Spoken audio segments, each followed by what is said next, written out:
Con la alegría por el deber cumplido, pero también con algo de tristeza, hoy concluimos nuestra segunda temporada. En esta ocasión nos acompaña alguien que es responsable de uno de los temas más importantes para la Ciudad de México, la política ambiental. No solo es la secretaria del Medio Ambiente de la ciudad, sino también alguien que ha dedicado toda su vida al ecologismo y al trabajo con comunidades. Hoy estará, con todas las personas, Marina Robles.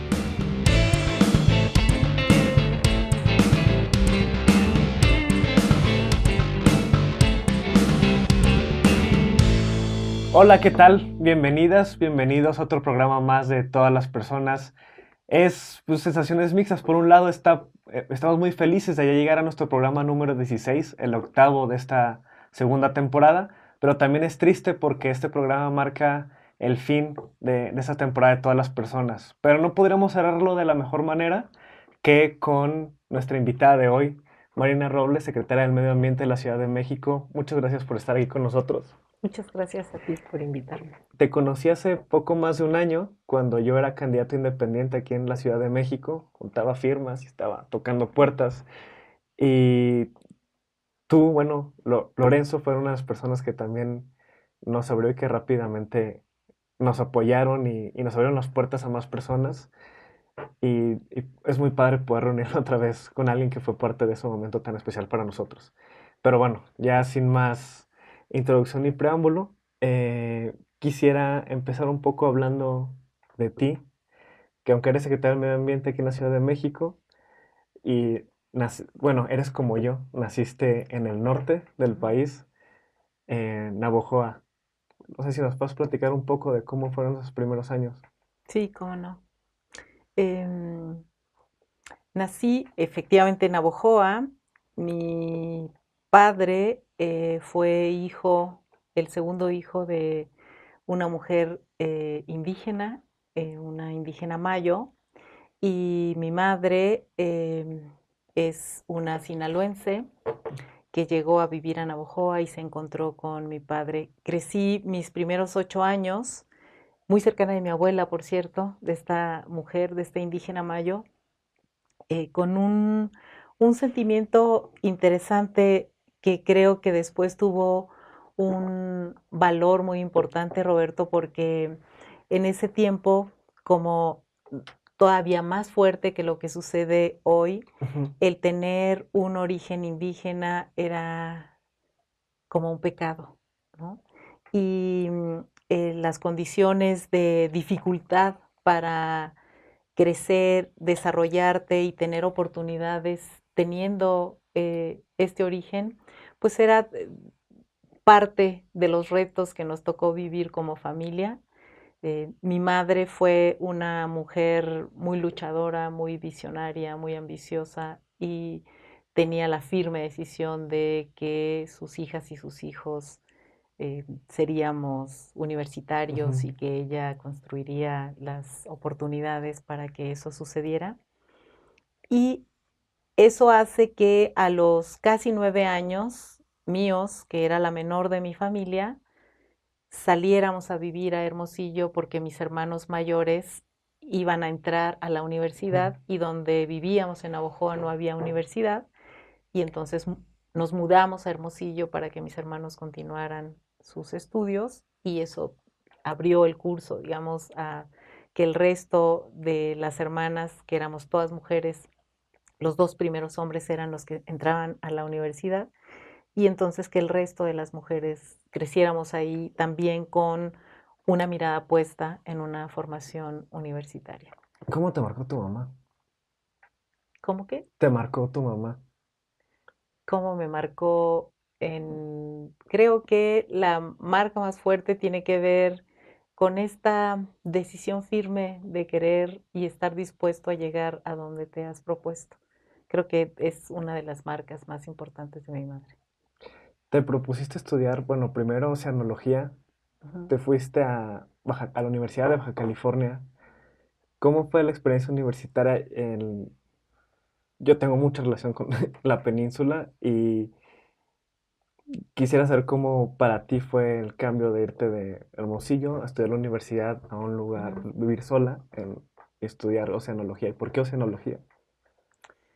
Em, Mi interés desde muy chica estaba en el campo, en el mundo de las ciencias, lo Ujú, tenía clarísimo. Cuando termino o estoy a punto de terminar la preparatoria, yo empecé a buscar ujú, irme a estudiar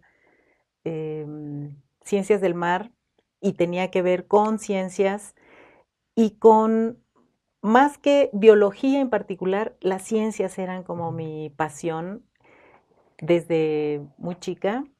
Y cuando estoy a punto de terminar la preparatoria, busco algún tipo de beca en Sonora, voy y busco al gobierno de Sonora que estaba ofreciendo unas becas crédito a los ujú, estudiantes en esta época. Me ofrecen ir a estudiar a una de las universidades que había en Sonora, pero era más una ingeniería, lo cual me gustaba, pero no era ujú, lo que me había fijado como idea. Y me ponen de condición que fuese a conocer este campus en Guaymas. Voy, conozco el lugar que era maravilloso, por cierto, ujú. em, y regreso y les digo, ok, ya cumplí la condición, ya conocí el campus, ahora sí me da la beca para irme a estudiar a Ensenada, donde está el área de ciencias que a mí me interesa. Y entonces el gobierno de Sonora me da una beca pequeñita, para mí Ujú, era mi gloria para poderme ir allá. Y me voy a estudiar a Baja California a los 18 años.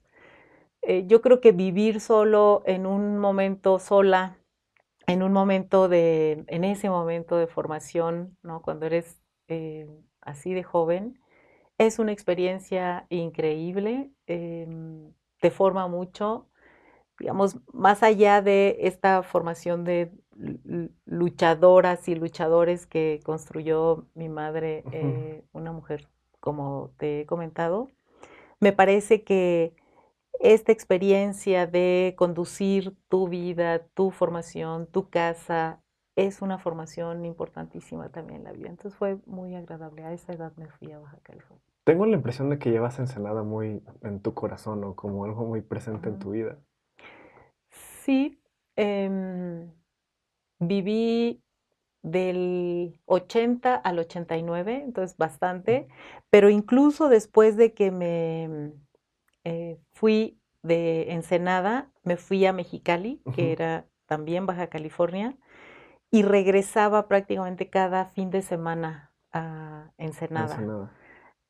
todavía durante 5 años más, entonces fue muchísimo tiempo viviendo en Ensenada o pensando en Ensenada y regresando ahí. Y sí, es un lugar donde tengo muchísimos cariños, muchísimos amigos, donde me formé, sí, profesionalmente y donde tengo también muchos de mis respetos profesionales en esta formación del mar que tuve Ujú. originalmente.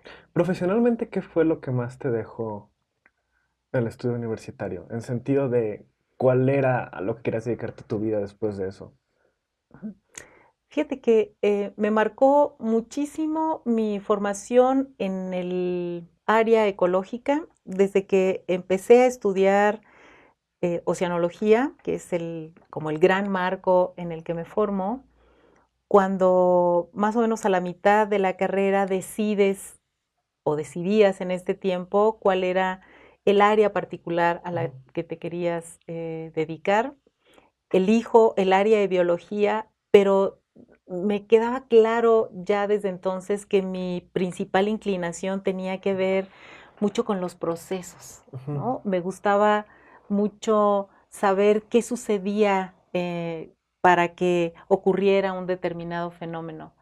Y me orienté muy rápidamente al campo de la ecología y antes de terminar mi licenciatura empecé a trabajar como asistente de investigación en el Centro de Investigación Científica y Educación Superior, CICESE. Ujú. Y entonces a la par que estudiaba la licenciatura, hacía mis pininos de investigadora de Ujú. técnica, ¿no? De ayudante en realidad de una investigadora en CICESE. Y la particularidad de esta doctora era que justo su campo de trabajo tenía que ver con procesos ecológicos que después los extendió mucho más a analizar los impactos ambientales. Y era justo el tiempo, te estoy hablando de los 80, Ujú. el tiempo en el que nacía en el país la necesidad de evaluar los impactos ambientales de los En proyectos. ese entonces se empezó a plantear la necesidad de, bueno, no todo desarrollo económico, no basta con que haya generación de empleo, sino a qué costo Ujú, ambiental. ujú, exacto. Sí, y justamente Ana María Escofet, que es esta profesora de la que te hablo, que fue una gran maestra Ujú. y una imagen también a seguir en mi formación, em, ella fue pionera en muchos de los estudios y en la formación de los evaluadores y de los analistas de impacto ambiental en el país y en esta zona en particular de la Baja California. Ahorita vamos a retomar el tema de los impactos ambientales y de el desarrollo y la construcción y la generación de proyectos a costa del medio ambiente. Quisiera pasarme a un momento después entre la universidad, bueno, después de la universidad, después de Baja California, cuando llegas a vivir a la Ciudad de México. Tengo un poco de curiosidad saber por qué te viniste a vivir a la Ciudad de México y qué fue la impresión o el impacto para ti los primeros años de vivir aquí en la ciudad. Em, bueno, la primera es que yo soy una chilanga convencida. Sí, amo esta ciudad, me encanta. Eh, Me encanta desde siempre, creo, ¿no? Ujú, Vine muchas veces, primero cuando niña con mis padres y luego después con quien es mi esposo. ujú, Y cuando decidimos venirnos a la ciudad, los dos trabajábamos en Baja California, eh, en instituciones distintas, pero en cuestiones ambientales, y vimos ambos una necesidad de crecimiento en este espacio del medio ambiente. En ese momento, em, Cuauhtémoc llega a trabajar en un programa muy ujú. interesante que tiene el Colegio de México, que es el programa LEAD. Li- Y yo trabajaba en la Universidad Pedagógica Nacional coordinando una maestría en educación ambiental, que en ese tiempo me permitía tener como más movimiento de dónde desarrollaba mi trabajo. Y entonces acordamos, Cuauhtémoc y yo, en venirnos a la ciudad. Empiezo a trabajar de manera independiente como asesora en la Secretaría de Educación Pública y empiezo a trabajar igual en el campo de la educación ambiental, que era ujú. a lo que me dedicaba en ese tiempo y también mucho tiempo después. Y inicio mi colaboración con la SEP haciendo materiales educativos o interviniendo en algunos de los diseños de los libros de texto de ese tiempo para integrar la perspectiva ambiental también en los libros de texto. Y la ciudad me siguió maravillando, o sea, me conquistó todavía más de lo que me tenía conquistada. Em, es curioso porque mucho de lo que sucede luego cuando vienes de fuera Ujú, eh, o que le sucede a alguna gente es que la ciudad te da un poco de temor, ¿no? ujú. Y nunca me dio temor, al contrario, significaba una especie de imán, ¿no? Me parecía maravilloso en todos los sentidos, desde el tamaño. Hay una broma que me hacen en mi familia y es que cuando llegaba todavía de visita a la ciudad, me gustaba ir y moverme solo en metro. ¿no? O Ujú. sea, la única opción que a mí me parecía posible de moverse Era en la metro. ciudad era en metro, pero no solamente por lo maravilloso que es moverse en el metro en la ciudad, sino porque los ríos de gente me parecían fascinantes. Y entonces llegaba y me subía a las partes altas, en las Las escaleras, escaleras, por ajá. ejemplo, en Pino Suárez, supónganse, o en algunos de esos, y sentía que eran ríos, ¿no? Estas montones de gente caminando ahí, y me parecía maravilloso. A lo mejor es una locura, ¿verdad? Pero me parecía Igual y muy después de atractivo. 5, 6, 7 años Y de ya no te vivirlo, parece ya no es tanto. tan Ujú, maravilloso. Pero sí, creo que es una parte de las cosas que hacen que cuando uno venga a vivir a la Ciudad de México se vuelve un entorno fascinante, ¿no? O sea, por ujú, ejemplo, yo venía de La Paz, ¿no? Para poner un poco en perspectiva. Y ya lo había platicado antes, la oferta cultural que había en la Ciudad de México, el transporte público masivo, que sí es un fenómeno que los primeros años también me pareció muy fascinante, ya después, pues sí es fascinante, pero tal vez no es tan ujú.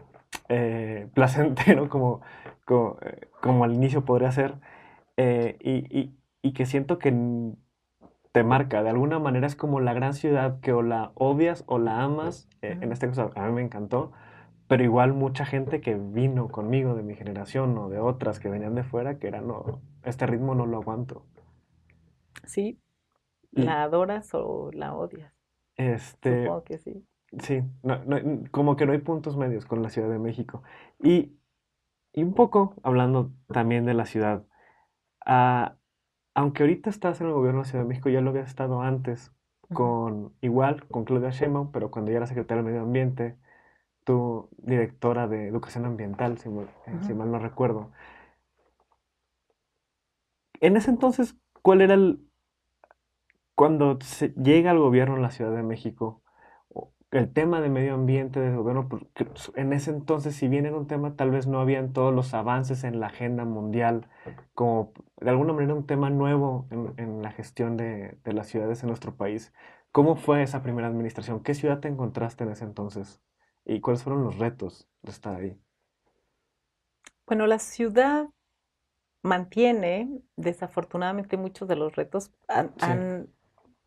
digamos, se han matizado en algunas cosas, pero mantiene muchos de los retos. Creo que ha evolucionado y ahorita me detengo un poco en estas evoluciones, pero en ese momento el trabajo que yo realizaba era en educación ambiental, Ujú, el encargo que yo tenía era en educación ambiental y me encontré una cosa muy interesante, que es curioso porque tiene que ver también con un hallazgo de algo que hicimos em, hace 2 años entre Claudia Sheinbaum y yo y ujú, más personas, más investigadores. Pero en ese tiempo, hace 18 años, cuando llego, supongo que mucho por mi origen académico, ujú. ¿no? Y mi forma de trabajo, yo digo, a ver, ¿qué cosa sucede en esta ciudad y con qué voy a trabajar, ¿no? Ujú, Y parte de las cosas con las que voy a trabajar no solamente son los montones de problemas que tiene la ciudad, sino con las personas que generamos esta serie de problemas y quienes deberíamos de tener la oportunidad de generar las soluciones para estos problemas. Y entonces organizo una investigación en donde voy y indago cuánto quería las personas de la ciudad a la ciudad y también indago otras cosas. Y entonces ¿Cuánto parte de querían lo a la ciudad? a la ciudad. Ok. Y entonces una de las cosas que me encuentro es que el 90 y tantos % de la muestra que encuestamos decían querer y querer mucho a la ciudad, ¿no? O sea, la Sí. expresión de afecto a la ciudad era muy grande. Junto con eso, además de muchas otras preguntas, pero junto con eso, que eran 2 resultados que a mí me parecieron de lo más interesantes, les preguntamos también si en algún momento habían pensado o por lo menos fantaseado irse de la Ciudad de México. Ujú. Y nos encontramos que el 80 y muchos por ciento Lo de habían hecho. las personas de la muestra consideraban también eso.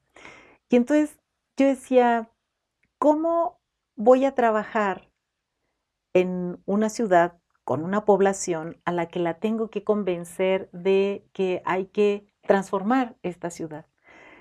sí es una población que quiere irse de la ciudad, porque una de las cosas que a mí Ujú, me parece que suceden en una condición de esa naturaleza es equivalente a lo que tú te encuentras cuando estás a punto de mudarte en una casa.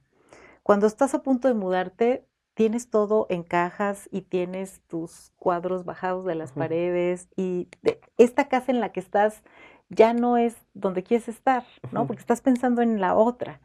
Y es en la otra en donde estás pensando en pintarla y en arreglarla, en ponerla linda, no en esta. ujú, Y justo yo decía que era equivalente a lo que estaba sucediendo en la ciudad y que por lo tanto teníamos que regresarle a la gente el sentido de lo valioso que era querer pintar y ujú. arreglar y revegetar y tener hermosa esta casa, esta ciudad en la que vivían. Yo creo que ese fue uno de los retos más importantes y la verdad es que detonó esa investigación que hicimos, detonó una serie de proyectos hermosísimos sobre la ciudad.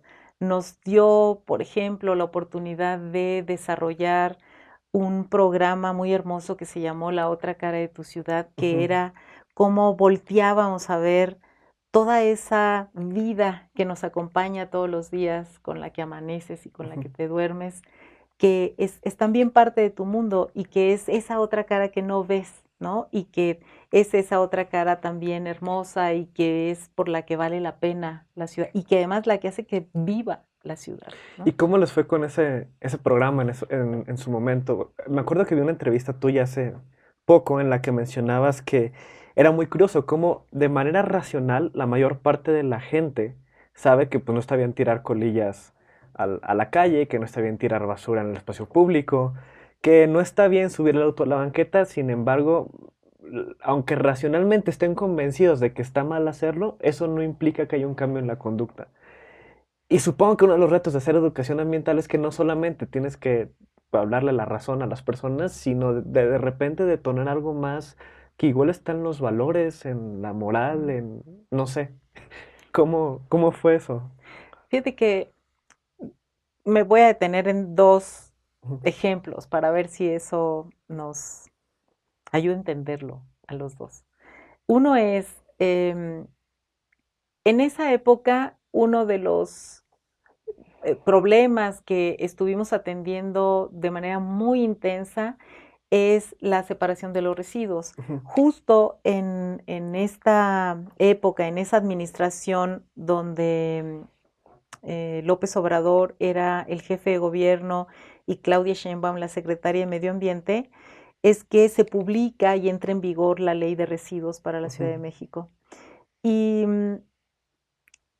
sale la ley y había que hacer un trabajo, no solamente para que la gente conociera la ley, sino para que se aplicara la ley y que avanzáramos ujú, en un proceso de mejora en el manejo de los residuos.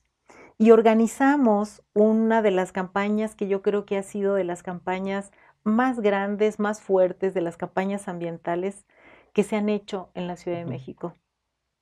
Y logramos colocar y avanzar en la separación en la fuente y en la recolección separada, incluso sin tener recursos para ujú. hacerlo. Y era básicamente un esquema de colaboración y de convocatoria social para que pudiésemos entrar en eso. Eh, es un trabajo intensísimo y fue un trabajo de mucha coordinación entre los distintos actores de ese momento, los asambleístas, que eran asambleístas entonces, los delegados y delegadas de ese tiempo, mucho del equipo técnico que trabajábamos tanto en la Secretaría de Medio Ambiente como en la Secretaría de Obras y Servicios, y mucha participación de estudiantes, de profesores que nos ayudaron a generar esta iniciativa. Una de las cosas que trabajábamos era precisamente esta idea de cómo le hacemos para que esta responsabilidad no se traslade al otro, porque justo una de las cosas que nos habíamos encontrado precisamente en los estudios estos que te comento era que de las cosas que más hace la gente es echarle la culpa a un otro cuando alguien te interpela sobre algún tema, problema o lo que sea. Tú te conviertes generalmente en un buen ciudadano Ujú, o ciudadana donde haces bien las cosas, ahorras agua, ujú, no te subes tanto al coche, no tiras la basura y demás. Y es el otro quien tiene la culpa. Y parte de lo que hicimos en varias de estas campañas era intentar llevar a lo más cercano que era a tu cuerpo es esto que estaba ocurriendo, pensando que la analogía con lo que le pasa a la ciudad y lo que le puede pasar a tu cuerpo era la manera pues más cercana de no dejar que lo echaras hacia ujú, otro, ¿no? Yo creo que es un retote que no necesariamente significa que se resolvió en ese ujú. momento.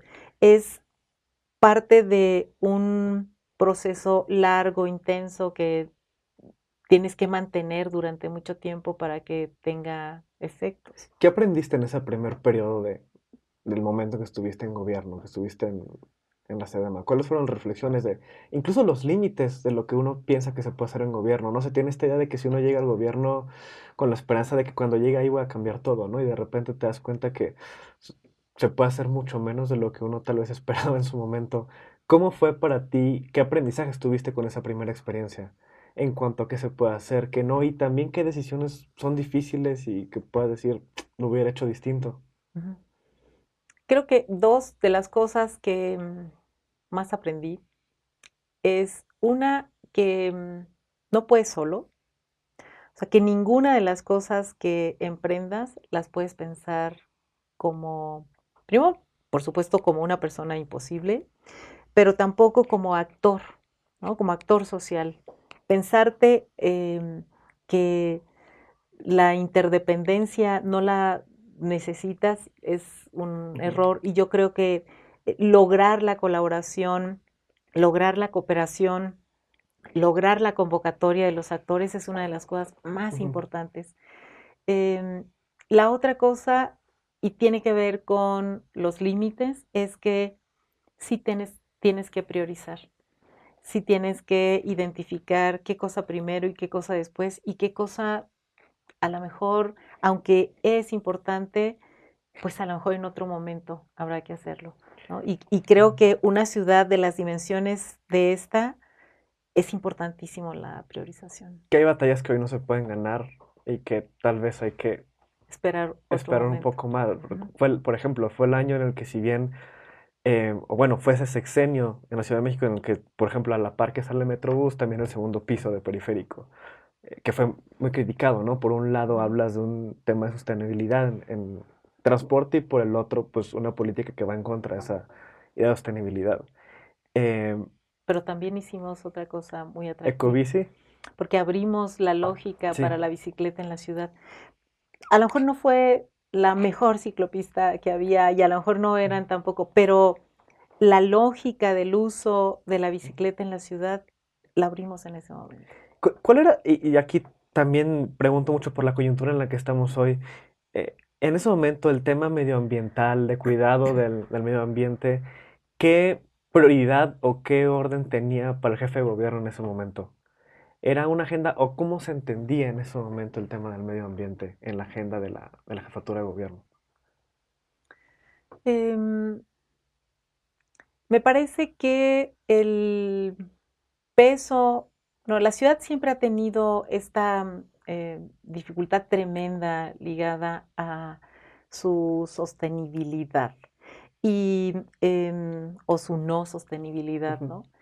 Y creo que en el balance, cuando tú estás en la conducción de una ciudad como esta, son tantos los pesos que hay que colocar, o sea, no es de dos lados, son un montón de pequeños espacios, es como una balanza de muchas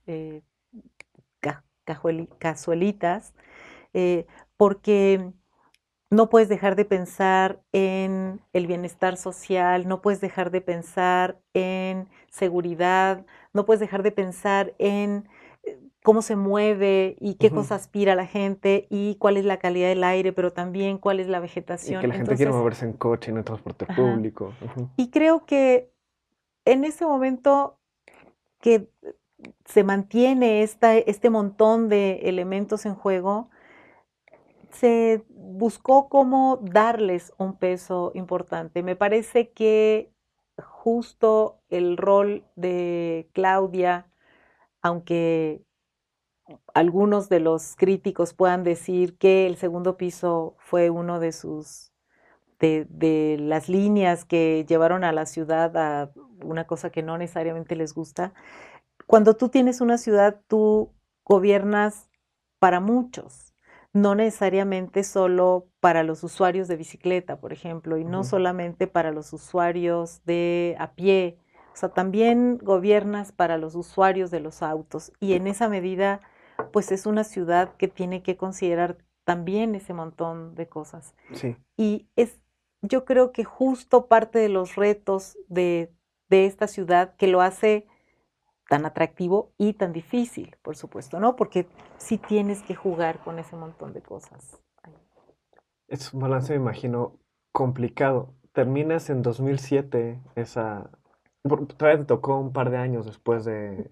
Un par de meses, Un par en de meses realidad. después del... Salí muy al inicio de la administración de de Marcelo Marcelo Ebrard. Ebrard. Ujú, Y ese periodo, creo, bueno, te va a hacer del... Sigues con tu doctorado ujú, y también creo un poco más por la parte de incidencia comunitaria o de trabajo territorial, si no estoy mal. ujú, sí.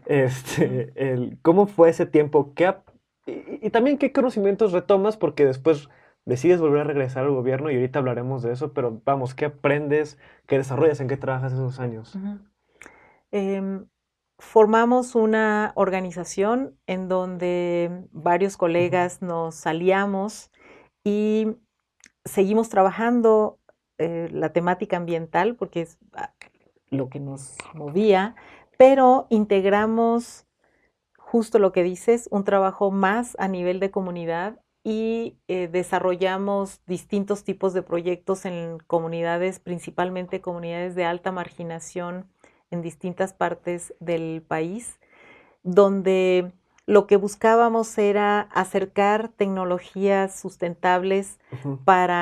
o formas de desarrollo sustentables para mejorar su calidad de vida. Y entonces generamos proyectos que permitían el abasto de agua a comunidades que nunca habían soñado Ujú. con tener agua, por Ujú. ejemplo, fue de las cosas más emocionantes del trabajo. Em, Trabajamos proyectos que permitían abastecer de energía limpia, ¿no? Porque siempre buscábamos que fuese con tecnologías sustentables. De las cosas que me generaron un mejor aprendizaje es que cuando trabajas en comunidad, llevar cualquier solución a una comunidad tiene que ser con la mayor de las humildades y Ujú. con el mayor de los reconocimientos del conocimiento y de las aspiraciones y de las necesidades y de las resistencias que tienen los grupos con los que vas a trabajar. Porque si crees que vas a A llegar a enseñarles. enseñarles y a solucionarles porque tú les vas a Ujú. llevar la cucharita mágica, en ese momento estás perdido. Mucho de lo que nos encontramos en los múltiples recorridos por el territorio, principalmente del sur del país, es que los proyectos de apoyo social que llegaban entregando un bien o entregando una tecnología o entregando un conocimiento sin importar qué condiciones y procesos sociales había ahí, se convertían en mesas de centro, Ujú. ¿no? Eran Sí. lo que fuera se convertía en algo para lo que no había estado pensado, porque lo más importante en cualquiera de estos procesos es cómo te relacionas con la comunidad, cómo consideras a la comunidad, cómo te integras y conoces a la comunidad para que con ellas construyas la solución. Si no, no funciona. Es muy común esto de, por ejemplo, pienso en ecotecnias, de los baños secos, ¿no? Que Ujú, regularmente se llevan y luego encuentras estos estudios de 10, 12 años de misma comunidad, distintos grupos les llevaron baños secos generación uno, baños secos generación 2 y 3 y ujú. todos terminaron por no usarse. Entre muchas razones que puedan haber, porque tal vez la tecnología no funcionaba o cualquier otra, pero primordialmente porque no hubo un proceso de acompañamiento comunitario y de aprendizaje y de apropiación por parte de los grupos a los que se les pensaba llevar la tecnología, por así decirlo. Ujú. Ese conocimiento que a mí me parece fundamental de lo comunitario, de las personas organizándose a nivel hiperlocal, te hizo comprender distinto o pensar, creo que por aquí hubo algo que pude haber hecho o que hubiera estado muy bien hacer en la ciudad durante tu primer periodo. Sí, bueno, pues sí, por supuesto, una de las pocas cosas buenas de hacerte viejo es que justo vas acumulando o vas interpretando y generando nuevos aprendizajes y creo que sí, efectivamente, parte de las cosas que me permitió este trabajo más en comunidad, pues sí me dio perspectivas y por supuesto el mundo evolucionó, el conocimiento también evolucionó, las lógicas bajo las cuales, los enfoques bajo los cuales se han planteado las nuevas propuestas, las nuevas soluciones para la problemática ambiental han sido parte de lo que ha generado mucha gente en el mundo y que nosotros también en algún momento con pequeñas granitos de arena hemos participado, ¿no? Y tiene que ver con este tipo de conocimiento que es que las comunidades tienen que ser consideradas para construir sus propias soluciones. Ahorita eso es parte de la manera en la que estás gestionando la Secretaría del Medio Ambiente.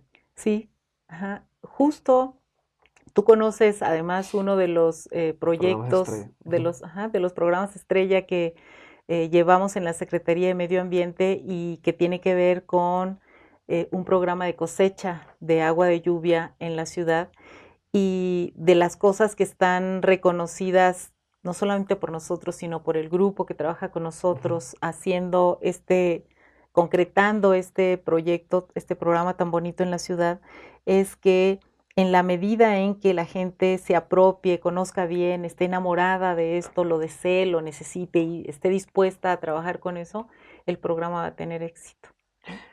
Pocas cosas me generaron tanta ilusión como cuando te vi presentando justamente el anuncio del programa de captación de agua de lluvia, la idea de llegar a 100.000 sistemas, pero este Ujú, año 10.000.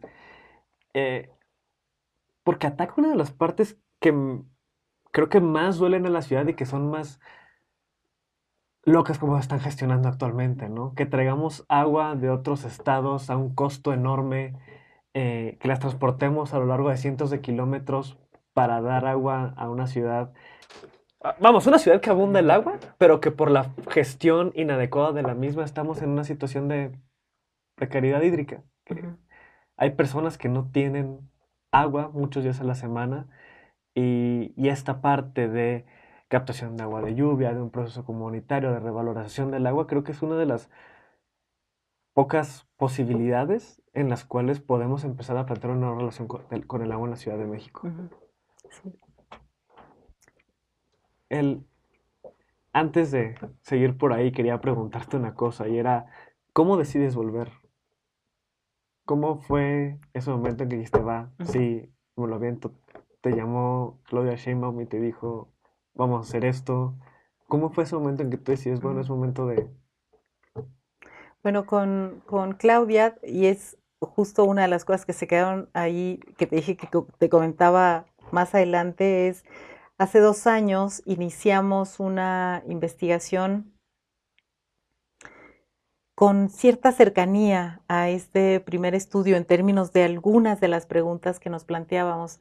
Y lo que hicimos fue preguntarle a la gente qué ciudad soñaba. Ujú. Y teníamos interés en recoger, ¿no?, las aspiraciones que la gente tenía para, pues, plantear un proyecto de ciudad. Ujú. Y fueron cosas hermosísimas en términos de testimonio lo que nos encontramos en esta investigación pequeñita, y tenemos algo así como 100 testimonios más o menos que recogimos de gente de distintos lados, de distintas edades, todos de la ciudad.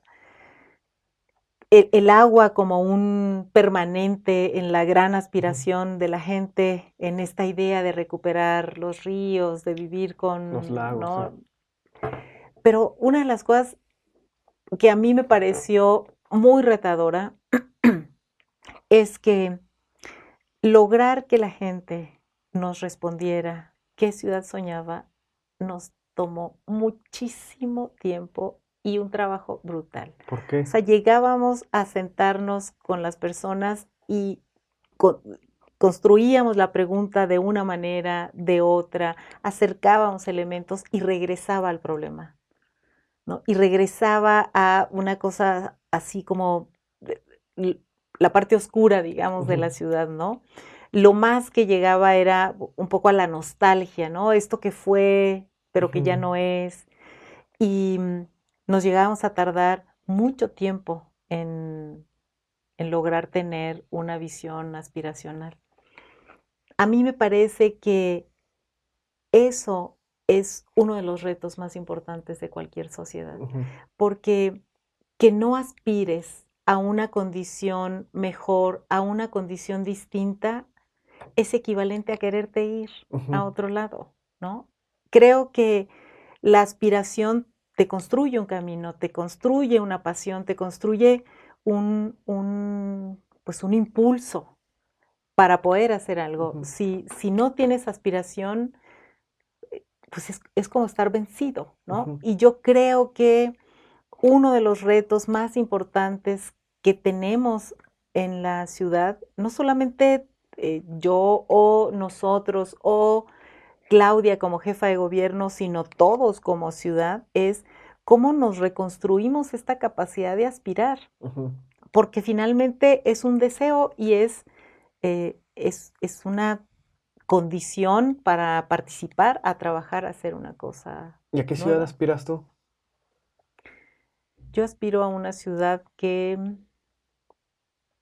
decía uno de los hombres al que le tengo gran admiración, Antanas Mockus, cuando él iniciaba sus trabajos para ser alcalde de Bogotá y sienta a su equipo para hacer el ejercicio de planeación en Bogotá, más que empezar a poner pequeñas notas de eh, qué cosas hacer en cada uno de los planos, hizo una pregunta parecida como la que estás haciendo tú y lograron en conjunto construir una idea, y la idea era: yo aspiro a una ciudad en la que un niño o una niña pueda jugar en la calle. Jugando en la calle tiene implicaciones de seguridad, Sí, tiene implicaciones de calidad del aire, tiene de espacio implicaciones de público. espacio público, ¿no? De un montón de cosas que están ahí metidas, que creo que eh, esa es una imagen hermosísima de lo que puede ser una ciudad. Y que un poco sí es la nostalgia de lo que la ciudad se podía hacer antes. Que antes los niños podían salir a la calle a jugar, Ujú. que no había problemas, que nadie se preocupaba por si te iban a saltar o no, que en general había una condición de seguridad, de calidad del aire, de espacio público y de tranquilidad respecto al uso del espacio público que hoy en día no existe en la Ciudad de México. Y un poco ya te pregunté sobre cuál es a la que aspiras, pero ¿cuál es la ciudad que te encontraste cuando llegas a la Secretaría del Medio Ambiente? ¿Qué tamaño de reto, qué ciudad se encuentras frente a ti? Una ciudad partida a la mitad primero, Ujú. que es una ciudad donde en el poniente sucede la mayor parte de las cosas buenas, Ujú. el empleo, la educación, el espacio público, las áreas verdes, y Sí. una ciudad en el oriente donde no está nada de esto o está muy poco de esto. Y creo que eso es uno de los primeros retos, que es cómo equilibrar esta enorme desigualdad que hay entre el oriente y el poniente. Al interior de ellos, por supuesto, también con muchísima desigualdad. Una ciudad eh, arrollada por el desordenado desarrollo inmobiliario. Ujú, Una ciudad con mucha exclusión, ujú, eh, pero también una ciudad, a pesar de esta dificultad de aspirar, que es a lo que iba, a lo que te comenté antes, una ciudad que tiene una gran capacidad de respuesta muy rápido ujú. cuando empieza a ver condiciones que le suman y le cambian y le hacen partícipe. Y creo que además la ciudad tiene una condición muy especial y es que afortunadamente cada vez más las y los ciudadanos están menos dispuestos a quedarse callados. Y creo que eso, que aunque puede ser una navaja de doble Ujú. filo, es un logro muy importante que tiene la ciudad, porque finalmente es una ciudad viva y que puede luchar más por sus derechos y que puede buscar mejores condiciones. Y por supuesto, esperaría que ante una ciudadanía con más posibilidades de criticar y de observar, pueda también ser una ciudadanía dispuesta a participar, a trabajar y a cambiar esta ciudad. Es un retote, pero yo creo que vale la pena, que la ciudad es maravillosa como para llevarla ahí. Es un retote que además tiene inercias y personas y grupos que defienden esas inercias porque les convienen. Ujú, El cártel inmobiliario que estuvo presente toda la campaña del 2018 aquí en la Ciudad de México, pero que no solamente estuvo presente ahí, sino que es algo que cuando tú hablas con vecinos de distintas colonias, Portales, Escandón, Roma, eh, varias en Coyoacán también, es decir, Joco, es un tema que está presente, que duele, porque expulsa a poblaciones ujú. originales que llevaban ahí muchos años y que ya no pueden pagar las alzas de precio y los terminas expulsando de los lugares donde han vivido siempre, ellos y sus familias. ¿Cuál es el cártel inmobiliario existe? Yo La creo que sí. presión inmobiliaria. Sí, yo creo que es brutal en la ciudad y me parece que todos los que, de las personas que vivimos aquí, lo vivimos, lo sentimos, lo vimos cómo emergió y Ujú, empezó a explotar en la ciudad. Me parece que la oportunidad en la ciudad ligada a reordenar, yo creo que el equipo que trabajamos ahora tenemos un compromiso muy claro, muy transparente, muy auténtico de entregar nuestras capacidades y nuestras habilidades por ofrecerle un nuevo futuro a la ciudad. Me parece que, bueno, Ileana Villalobos, que es ujú, una de mis colegas, que es la secretaria de SEDUBI, bueno, es una ambientalista formada desde el mundo social, eh, pero formada en el campo ambiental. Entonces es pues una ambientalista trabajando en el mundo del desarrollo urbano para tener un mejor desarrollo urbano. Yo creo que es una gran oportunidad donde hacemos una buena mancuerna, pero no solamente así, solamente con ella, sino la verdad es que con el resto de mis colegas que tenemos que ver con, donde hacemos mucho empate con esto, tenemos mucha empatía por el tema ambiental y una gran aspiración a construirle futuro a esto. Claudia es, pues por supuesto, una mujer con un altísimo compromiso ambiental y social y pues está dispuesta a dejar la piel por la ciudad, sin duda. El, hay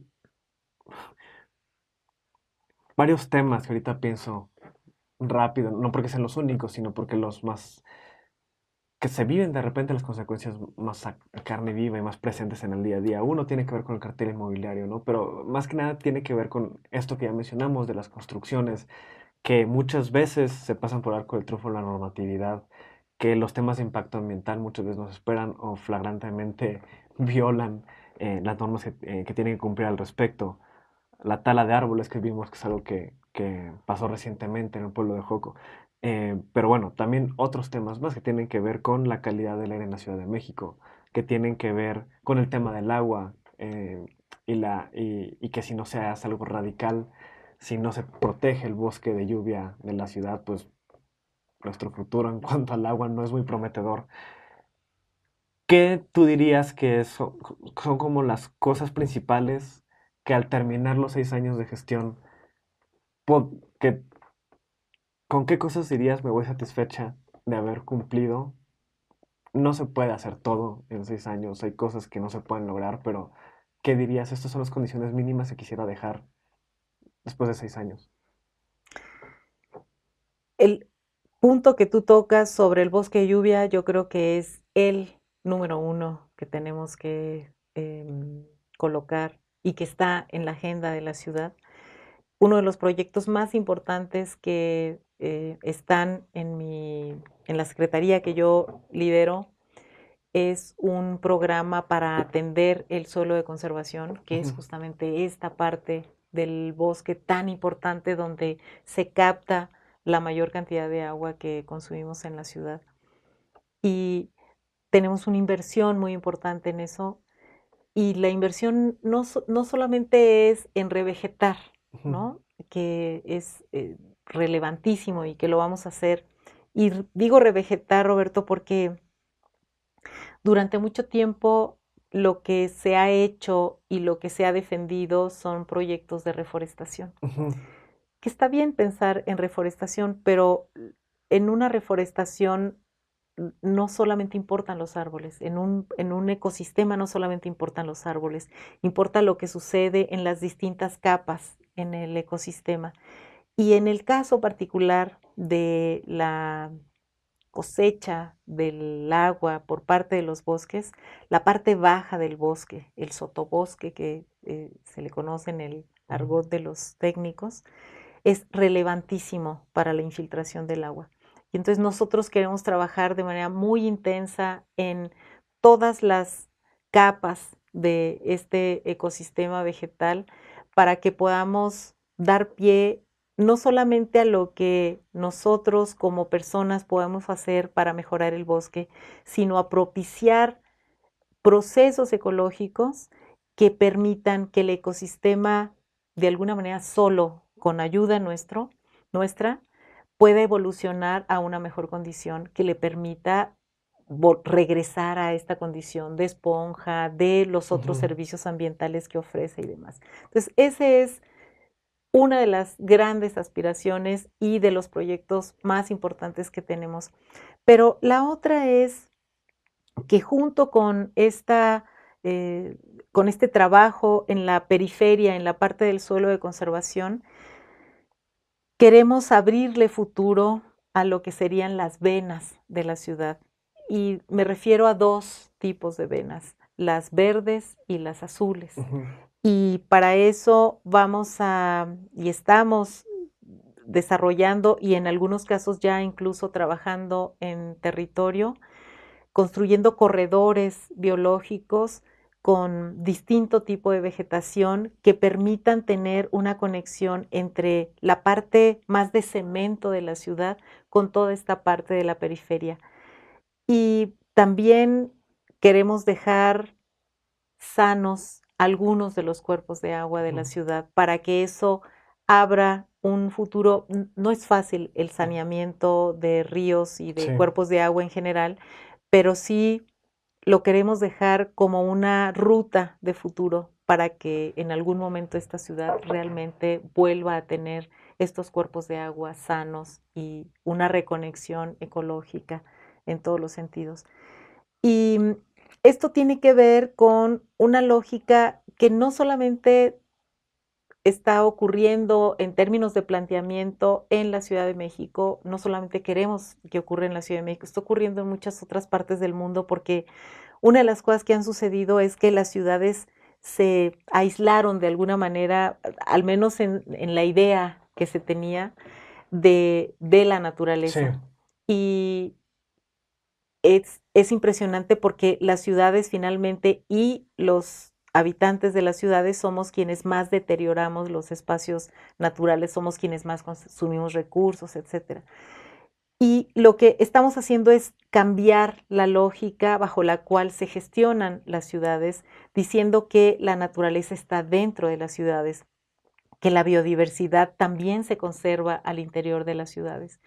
Y, por ejemplo, una de las líneas más importantes de trabajo que tenemos para todas estas venas azules y verdes que queremos reconstruir en la ciudad es que estas venas verdes consideren, y las azules también, por supuesto, consideren la reconexión de uno de los elementos que en la cadena alimenticia están con un riesgo brutal, y que eso nos coloca no solamente en términos del riesgo del ecosistema, sino en riesgo como humanidad, que son los polinizadores, ujú. porque estamos así de una crisis de solvencia alimentaria tremenda en el planeta.